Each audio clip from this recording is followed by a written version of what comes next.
commentator is Joe O'Brien.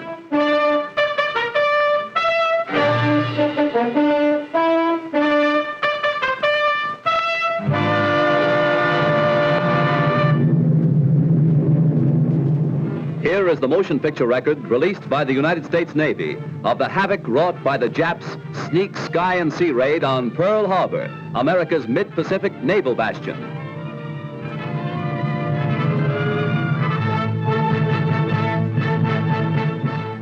On December 7th, 1941, Japan, like its infamous Axis partners, struck first and declared war afterwards. Costly to our Navy was the loss of war vessels, airplanes, and equipment, but more costly to Japan was the effectiveness of its foul attack in immediately unifying America in its determination to fight and win the war thrust upon it, and to win the peace that will follow. The Japs copied their German masters in striking hard at airfields. Hickam Field, northwest of Honolulu, and the Fort Island Naval Plane Base were the first objectives of Japan's treachery. Scores of planes were bruised and battered by the Japs' aerial bombs. Many of these were demolished beyond repair.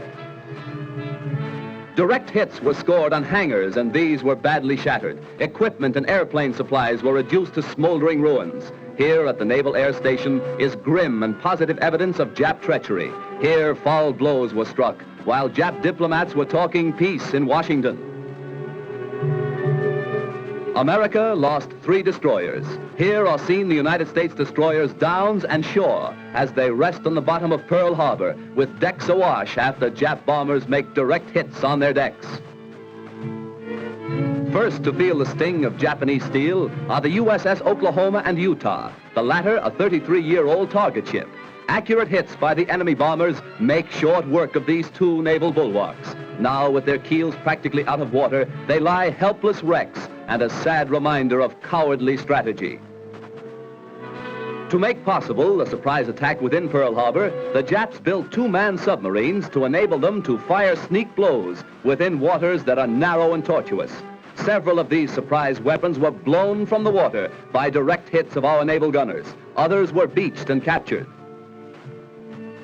While sky and sea fire was still raging, salvage crews inspected our naval craft to estimate what may be saved.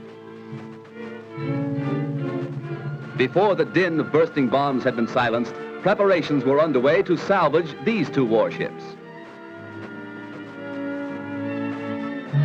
At low tide, the huge propeller of the Oklahoma, stilled by the enemy, was high above water.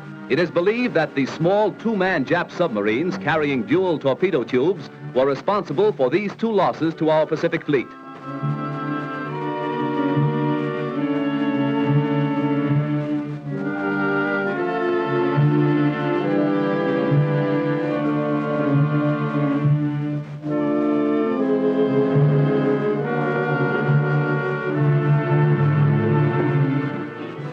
Here is the actual bombing of the mighty USS Arizona by Jap planes.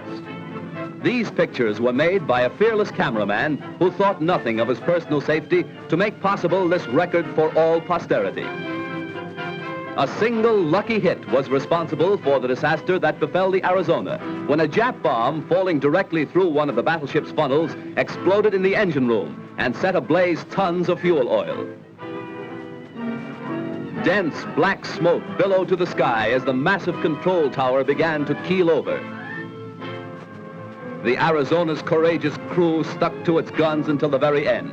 Here was displayed heroism that will live forever in the glorious annals and traditions of the American Navy.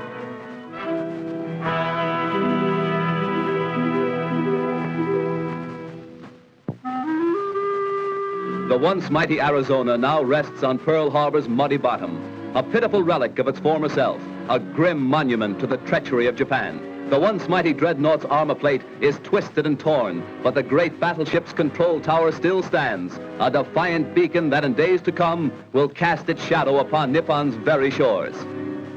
At Pearl Harbor, at Hickam Field, in the bomb-pocked streets of Honolulu, ever is written history. History with a tragic, treacherous pen. History that 130 million Americans will never forget. And in days to come, the Japs, too, will remember Pearl Harbor. Here is a tragic, unforgettable page in the annals of America. Here, the cunning deceit of the Japs will never be forgotten. Here, they hoped to score a knockout before the war began. The Arizona's gun crews, battered and broken, fired to the last, their guns pointed skyward from whence the enemy appeared. The Jap sneak blow cost hundreds of military and civilian lives. The treacherous attack cost our Pacific Fleet 2 battleships outright, another capsized, the loss of 3 destroyers and a mine layer.